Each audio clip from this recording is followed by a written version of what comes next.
ನೋಡಿದ್ರೆ ಅಲ್ಲಿ ನಮ್ಮ ಪ್ರತಿನಿಧಿ ಯಾವ ರೀತಿ ಮಾತನಾಡ್ತಾ ಇದ್ರು ಅಂತ. ಸರ್ಕಾರಿ ಆಸ್ಪತ್ರೆಗಳಲ್ಲಿ ಇಷ್ಟೆಲ್ಲ ಸಮಸ್ಯೆಗಳ ನಡುವೆ ಕೂಡ ಈ ಬಡ ರೋಗಿಗಳ ಜೇಬಿಗೆ ಸರ್ಕಾರ ಕತ್ತರಿ ಹಾಕ್ತಾ ಇದೆ. ಆಸ್ಪತ್ರೆಗಳಲ್ಲಿ ಸೌಲಭ್ಯ ಸೇವೆಗಳ ಅಭಿವೃದ್ಧಿ ಆಗಿದೆಯೋ ಬಿಟ್ಟಿದೆಯೋ, ಜನಸಾಮಾನ್ಯರ ಹೊರೆಯಂತೂ ಹೆಚ್ಚುಬಿಟ್ಟಿದೆ. ಹೊರ ರೋಗಿಗಳಾದಂತಹ ನೋಂದಣಿ ಶುಲ್ಕದಿಂದ ಮೊದಲಾಗಿ ವಾರ್ಡ್ಗಳ ಶುಲ್ಕದವರೆಗೂ ಕೂಡ 2024 ನವೆಂಬರ್ 1ರಿಂದ ದರ ಏರಿಕೆಯ ಬರೆ ಹಾಕಿಬಿಟ್ಟಿದೆ. ಯಾವ್ದ್ಯಾವ್ದಕ್ಕೆ ಎಷ್ಟೆಷ್ಟು ದರ ಏರಿಕೆ ಆಗಿದೆ ಬನ್ನಿ ನೋಡ್ತಾ ಹೋಗೋಣ ಈ ಒಂದು ಗ್ರಾಫಿಕ್ಸ್ ನ. ನೋಡಿ, ಯಾವುದು ಮೊದಲು ಈಗ OPD ನೋಂದಣಿ ಎಷ್ಟು ಆಯ್ತಾ ನೋಡಿ. ಮೊದಲು 10 ರೂಪಾಯಿ ಇತ್ತು OPD ನೋಂದಣಿ, ಈಗ 20 ರೂಪಾಯಿ ಆಗಿದೆ. OPD ಅಂತಂದ್ರೆ ಹೊರ ರೋಗಿಗಳ ವಿಭಾಗ ಆಯ್ತಾ, ಹೊರ ರೋಗಿಗಳ ವಿಭಾಗ ಅಂತ ನೀವು ನೋಡ್ತಿರಲ್ಲ ಅಲ್ಲಿ. ಇನ್ನು ಒಳರೋಗಿ ದಾಖಲಾತಿ ಮೊದಲು 25 ರೂಪಾಯಿ ಇತ್ತು ನೋಂದಣಿಗೆ, ಈಗ 50 ರೂಪಾಯಿ. ಇನ್ನು ಜನರಲ್ ವಾರ್ಡ್ ದಿನಕ್ಕೆ 15 ರೂಪಾಯಿ ಇತ್ತು, 5 ರೂಪಾಯಿ ಜಾಸ್ತಿ ಆಗಿದೆ, 20 ರೂಪಾಯಿ ಆಗಿದೆ. ಇನ್ನು ಒಂದು ಬೆಡ್ ಸ್ಪೆಷಲ್ ವಾರ್ಡ್ 750 ರೂಪಾಯಿ ಇತ್ತು ಸ್ಪೆಷಲ್ ವಾರ್ಡ್ಗೆ, ಈಗ 1500 ರೂಪಾಯಿ ಆಗಿದೆ.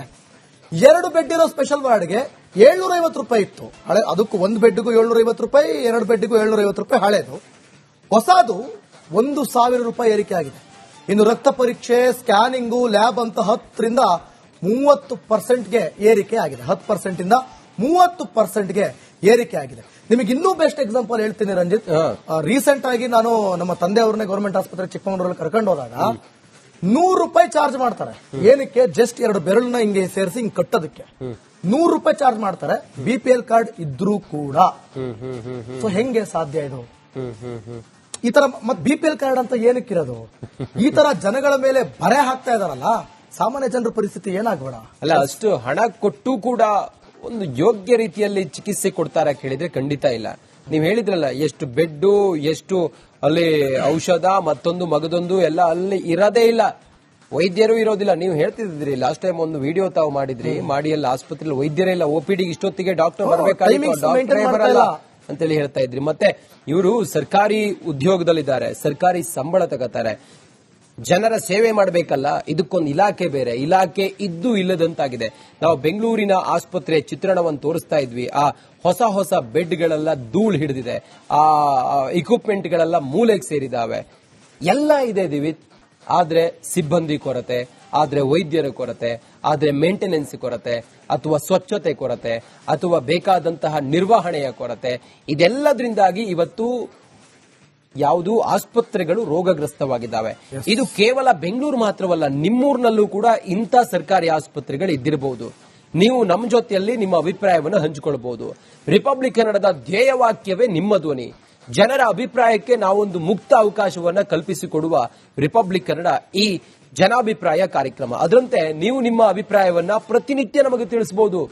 ಸರ್ಕಾರಿ ಆಸ್ಪತ್ರೆಗಳಿಗೆ ಬೇಕಿದೆ ತುರ್ತು ಚಿಕಿತ್ಸೆ, ಈ ಬಗ್ಗೆ ಅಭಿಪ್ರಾಯವನ್ನ ನಮ್ಮ ದೂರವಾಣಿ ನಂಬರ್ ಕೆಳಗಡೆ ಸ್ಕ್ರೋಲ್ ಆಗ್ತಿದೆ, ಅದಕ್ಕೆ ತಾವು ತಿಳಿಸಬಹುದು, ಕಾಲ್ ಮಾಡಬಹುದು, ವಾಟ್ಸ್ಆಪ್ ಮಾಡಬಹುದು. ನಮ್ಮ ಎಕ್ಸ್ ಖಾತೆಯ ಲಿಂಕ್ ಇದೆ, ಅದಕ್ಕೆ ತಾವು ತಮ್ಮ ಅಭಿಪ್ರಾಯವನ್ನ ಹಂಚಿಕೊಳ್ಬಹುದು. ಆ ಮೂಲಕ ನಮ್ಮ ನಂಬರ್ ಡಿಸ್ಪ್ಲೇ ಆಗ್ತಿರತ್ತೆ, ನಮ್ಮ ವಾಟ್ಸ್ಆಪ್ ನಂಬರ್ ಡಿಸ್ಪ್ಲೇ ಆಗ್ತಿರತ್ತೆ, ಹಾಗೆ ನಮ್ಮ ಎಕ್ಸ್ ಖಾತೆಯ ಲಿಂಕ್ ಕೂಡ ಡಿಸ್ಪ್ಲೇ ಆಗ್ತಿರತ್ತೆ, ತಾವು ಅದನ್ನ ನೋಡಬಹುದು. ಇಷ್ಟೆಲ್ಲ ಅವ್ಯವಸ್ಥೆ ಆಗರವಾಗಿರುವಂತ ಆರೋಗ್ಯ ಇಲಾಖೆ, ಆ ಇಲಾಖೆಗೊಬ್ಬರು ಸಚಿವರು ಬೇರೆ. ಆ ಸಚಿವರು ಏನ್ ಹೇಳ್ತಾರೆ ಅನ್ನೋದನ್ನ ಕೇಳೋಣ ದಿವಿತ್. ರಾಜ್ಯದ ಸರ್ಕಾರಿ ಆಸ್ಪತ್ರೆಗಳಲ್ಲಿ ಔಷಧಿಯ ಕೊರತೆ ಸದ್ಯಕ್ಕಿಲ್ಲ ಅಂತ ಹೇಳ್ತಾರೆ. ಯಾವುದೇ ವೈದ್ಯರು ಖಾಸಗಿ ಮೆಡಿಕಲ್ಗೆ ಚೀಟಿ ಬರೆಯುವಂತಿಲ್ಲ ಅಂತ ಹೇಳಿ ರಿಪಬ್ಲಿಕ್ ಕನ್ನಡಕ್ಕೆ ಆರೋಗ್ಯ ಸಚಿವ ದಿನೇಶ್ ಗುಂಡೂರಾವ್ ಅವರು ಪ್ರತಿಕ್ರಿಯೆ ನೀಡಿದ್ದಾರೆ. ಯಾರಾದ್ರೂ ಬರೆದ್ರೆ ಕಠಿಣ ಕ್ರಮ ತೆಗೆದುಕೊಳ್ತೀವಿ ಅಂತ ಹೇಳಿದ್ದಾರೆ. ಅಲ್ಲದೆ ಔಷಧಿ ಖರೀದಿಯ ಟೆಂಡರ್ ಪ್ರಕ್ರಿಯೆಗಳು ಚಾಲ್ತಿಯಲ್ಲಿವೆ, ಇದರ ಜೊತೆಗೆ ಸ್ಥಳೀಯವಾಗಿ ಖರೀದಿಗೆ ಅನುಮತಿ ನೀಡಿದ್ದೇವೆ ಅಂತಾನೂ ಕೂಡ ಸ್ಪಷ್ಟಪಡಿಸಿದ್ದಾರೆ. ಏನ್ ಮಾಡಿದಾರೋ ಏನ್ ನೀಡಿದಾರೋ ಆ ದೇವರೇ ಬಲ್ಲ. ಬನ್ನಿ ಹಾಗಾದ್ರೆ ದಿನೇಶ್ ಗುಂಡೂರಾವ್ ಸಾಹೇಬ್ರು, ಮಾನ್ಯ ಆರೋಗ್ಯ ಮಂತ್ರಿಗಳು ಏನ್ ಹೇಳಿದ್ದಾರೆ ನೋಡೋಣ. ಬೇಸಿಗೆ ಆರಂಭ ಆಗ್ತಾ ಇದೆ, ಆಸ್ಪತ್ರೆಗಳಲ್ಲಿ ರೋಗಿಗಳ ಸಂಖ್ಯೆಗಳು ಕೂಡ ಹೆಚ್ಚಳ ಆಗ್ತಾ ಇದೆ. ಆಸ್ಪತ್ರೆಗಳಲ್ಲಿ ಒಂದಿಷ್ಟು ಸಿಬ್ಬಂದಿಗಳನ್ನ ಜನಗಣತಿ ಕಾರ್ಯಕ್ಕೆ ಕೂಡ ನೇಮಕ ಮಾಡಲಾಗ್ತದೆ, ಸಿಬ್ಬಂದಿಗಳ ಕೊರತೆ ಕಾಣ್ತಾ ಇದೆ. ಇದ್ರ ಬಗ್ಗೆ ಮಾತಾಡ್ಲಿಕ್ಕೆ ನಮ್ಮ ಜೊತೆಗೆ ಆರೋಗ್ಯ ಸಚಿವರಾಗಿರುವಂತಹ ದಿನೇಶ್ ಗುಂಡೂರಾವ್ ಇದ್ದಾರೆ, ಅವ್ರನ್ನೇ ಮಾತನಾಡಿಸ್ತಾ ಹೋಗ್ತೀನಿ. ಸರಿಗ ಪ್ರಮುಖವಾಗಿ ಹೆಲ್ತ್ ಡಿಪಾರ್ಟ್ಮೆಂಟ್ ನಲ್ಲಿ ಅಭಿವೃದ್ಧಿ ಕಾರ್ಯಗಳು ನಡೀತಾ ಇದೆ, ಆದ್ರೆ ಸಿಬ್ಬಂದಿಯ ಕೊರತೆ ಕಾಡ್ತಾ ಇರುವಂತದ್ದು, ರೋಗಿಗಳಿಗೆ ಸಮಸ್ಯೆ ಆಗ್ತಾ ಇರುವಂತದ್ದು ಬೆಂಗಳೂರು ಮಾತ್ರ ಅಲ್ಲ, ಎಲ್ಲಾ ಜಿಲ್ಲೆಗಳಲ್ಲಿ. ಇದ್ರ ಬಗ್ಗೆ ಏನ್ ಹೇಳ್ತೀರಾ? ಇಲ್ಲ, ಅದ್ರ ಬಗ್ಗೆ ಅಂತ ದೊಡ್ಡ ಸಮಸ್ಯೆ ಏನಿಲ್ಲ. ಈಗ ಇದ್ದಿದ್ದ ವಿಚಾರದಲ್ಲಿ ಈಗಾಗಲೇ ನಾವು ಕಾಂಟ್ರಾಕ್ಟ್ ಮೇಲೆ ಸುಮಾರು ಕಡೆ ಎಲ್ಲ ತಗೊಂಡಿದ್ದಾರೆ. ಆದ್ರೆ ಈ ಜನಗಣತಿ ಆಗ್ತಾ ಇರೋದ್ರೆ ಸ್ವಲ್ಪ ಎಲ್ಲಾ ಇಲಾಖೆಯಿಂದ ಕೂಡ ಹೋಗ್ಲೇಬೇಕಾಗ್ತದೆ. ಅದು ನಾವು ಮಾಡಕ್ಕಾಗಲ್ಲ ಅಂತಾನು ಹೇಳಕ್ಕಾಗಲ್ಲ. ಆದ್ರೂ ಎಲ್ಲೆಲ್ಲಿ ಸಾಧ್ಯ ಆಗಿದೆ ಅಲ್ಲಿ ಕ್ರಿಟಿಕಲ್ ಇರುವಂತಹ ಪೋಸ್ಟ್ಗಳಲ್ಲಿ ಅಲ್ಲಿ ಉಳಿಸ್ಕೊಳ್ಳೋ ತರ ಮಾಡಿದೀವಿ. ಅದರಿಂದ ಇದನ್ನ ಸಮಸ್ಯೆ ಆಗದೆ ಇರೋ ತರ ನೋಡ್ಕೊಳ್ತಕ್ಕಂತ ಇಲಾಖೆ ಎಲ್ಲಾ ರೀತಿಯ ಪ್ರಯತ್ನ ಮಾಡ್ತಾ ಇದೆ. ಸರ್, ಈಗ ಬೇಸಿಗೆ ಆಗಿರೋದ್ರಿಂದ ಒಂದಿಷ್ಟು ಆಸ್ಪತ್ರೆಗಳಲ್ಲಿ ಫ್ಯಾನ್ಗಳು ವರ್ಕ್ ಆಗಲ್ಲ ಅನ್ನುವಂತ ಸಮಸ್ಯೆ ಇದೆ. ಈಗ ಕೊಪ್ಪಳ ಆಗಿರ್ಬೋದು, ವಿಜಯನಗರ ಆಗಿರ್ಬೋದು, ಆ ಜಿಲ್ಲೆಗಳಲ್ಲಿ ಜಾಸ್ತಿ ಬಿಸಿಲಿದೆ, ಫ್ಯಾನ್ಗಳು ವರ್ಕ್ ಆಗ್ತಾ ಇಲ್ಲ, ಮೂಲ ಸೌಕರ್ಯಗಳು ಇಲ್ಲ ಅಂತ ಹೇಳಿ ರೋಗಿಗಳು ಹೇಳ್ತಾ ಇದ್ದಾರೆ. ಇದ್ರ ಬಗ್ಗೆ ನನಗೇನು ಆತರ ಕಂಪ್ಲೇಂಟ್ ಬಂದಿಲ್ಲ. ಆದ್ರೂ ನಾವು ಎಲ್ಲಾ ಆಸ್ಪತ್ರೆಗಳಲ್ಲಿ ಏನು ಈ ಒಂದು ಬೇಸಿಗೆ ಕಾಲಕ್ಕೆ ಪ್ರತ್ಯೇಕವಾದಂತಹ ಒಂದು ರೂಮ್ ಅನ್ನು ಇಟ್ಕೊಂಡಿರ್ಬೇಕು. ಅಲ್ಲಿ ಎಲ್ಲಾ ರೀತಿಯ ಸೌಲಭ್ಯಗಳು, ಫ್ಯಾನ್ ಇರ್ಬೋದು, ಐಸ್ ಬಾಕ್ಸ್ ಇರ್ಬೋದು, ಆಮೇಲೆ ಅಗತ್ಯ ಇರುವಂತಹ ಈ ORS ಏನು ಅಲ್ಲಿಗೆ ಇದು ಕೊಡ್ಬೇಕಾಗ್ತದೆ ಅವ್ರಿಗೆ ಔಷಧಿ, ಅದು ಎಲ್ಲ ಫೆಸಿಲಿಟಿ ಇಟ್ಕೊಂಡಿರ್ಬೇಕು. ಪ್ರತಿ ತಾಲೂಕು ಆಸ್ಪತ್ರೆಯಲ್ಲೂ 5 ಬೆಡ್, ಸಮುದಾಯ ಆರೋಗ್ಯ ಕೇಂದ್ರ 2 ಬೆಡ್, ಜಿಲ್ಲಾ ಆಸ್ಪತ್ರೆಯಲ್ಲಿ 10 ಬೆಡ್ ಅನ್ನು ಮೀಸಲಿಟ್ಟು ಅಲ್ಲಿ ಈ ತರ ಏನಾದ್ರೂ ಈ ತೀವ್ರ ಉಷ್ಣತೆಯಿಂದ ಆಗುವಂತ ಸಮಸ್ಯೆಗಳು ಬಂದಾಗ ಅದಕ್ಕೆ ನೋಡ್ಕೊಳ್ತಕ್ಕಂಥದಕ್ಕೆ ಹೇಳಿದೀವಿ. ಹೀಟ್ ಮ್ಯಾನೇಜ್ಮೆಂಟ್ ರೂಮ್ ಅಂತಾನೆ ಮಾಡಿದೀವಿ. ಅದು ಈಗೆಲ್ಲ ಕಡೆ ವ್ಯವಸ್ಥೆ ಮಾಡಕ್ ಹೇಳಿದೀವಿ. ಮತ್ತು ಇದುವರೆಗೂ ಯಾವುದೇ ರೀತಿಯ ಅಹಿತಕರ ಘಟನೆ ಆಗಿಲ್ಲ. ಆದ್ರೆ ಎಚ್ಚರಿಕೆಯಿಂದ ನಾವೆಲ್ಲ ಇದ್ದೀವಿ. ಸರ್, ಈಗ ಮತ್ತೊಂದು ಕಡೆ ಓವರಾಲ್ ಆಗಿ ಬೇಸಿಗೆ ಅಂತ ನೋಡೋದಲ್ಲದೆ ಓವರಾಲ್ ಆಗಿ ನೋಡೋದಾದ್ರೆ ಆಸ್ಪತ್ರೆಗಳಲ್ಲಿ ರೋಗಿಗಳ ಸಂಖ್ಯೆ ಹೆಚ್ಚಳ ಆಗ್ತಾ ಇದೆ, ವೈದ್ಯರ ಕೊರತೆ ಜಾಸ್ತಿ ಇದೆ.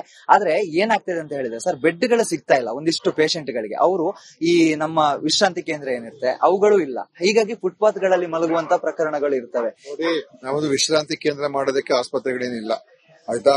ನಮ್ಮಲ್ಲಿ ಏನಂತ ಹೇಳಿದ್ರೆ ರೋಗಿಗಳು ಬಂದವರಿಗೆ ಚಿಕಿತ್ಸೆ ಕೊಡುವಂತದ್ದು, ಅದನ್ನ ಇವತ್ತು ಎಲ್ಲಾ ರೀತಿಯ ಸೌಲಭ್ಯಗಳು ನಮ್ಮ ಆಸ್ಪತ್ರೆಗಳಲ್ಲಿ ಇದೆ.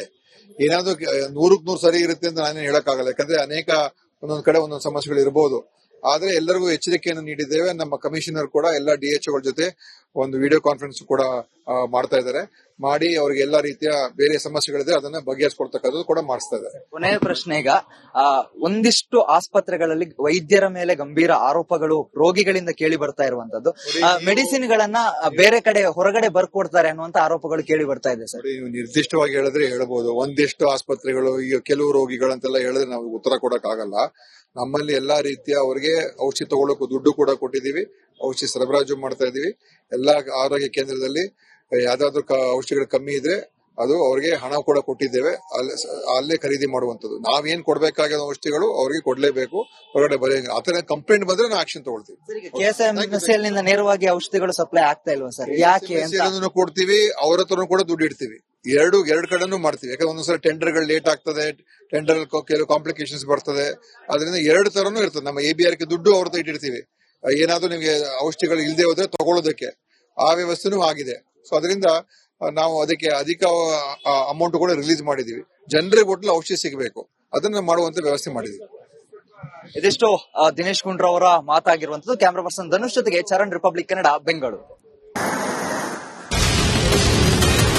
ಒಟ್ನಲ್ಲಿ ಆರೋಗ್ಯ ಕಾಪಾಡಬೇಕಾದ ಆಸ್ಪತ್ರೆಗಳೇ ಅನಾರೋಗ್ಯದಲ್ಲಿದೆ. ಅವುಗಳಿಗೆ ಇಲಾಖೆಗಳು ಚಿಕಿತ್ಸೆ ನೀಡಬೇಕಾಗಿದೆ. ಆಸ್ಪತ್ರೆಗಳ ಅವ್ಯವಸ್ಥೆಗೆ ಮೇಜರ್ ಆಪರೇಷನ್ ಮಾಡದೆ ಹೋದರೆ ಸರ್ಕಾರಿ ಆಸ್ಪತ್ರೆಗಳು ಜನರ ಚೀಮಾರಿಗೆ ಗುರಿಯಾಗುವುದಂತೂ ಪಕ್ಕ. Charan, Moodbidri, metro bureau, republic Kannada, Bengaluru.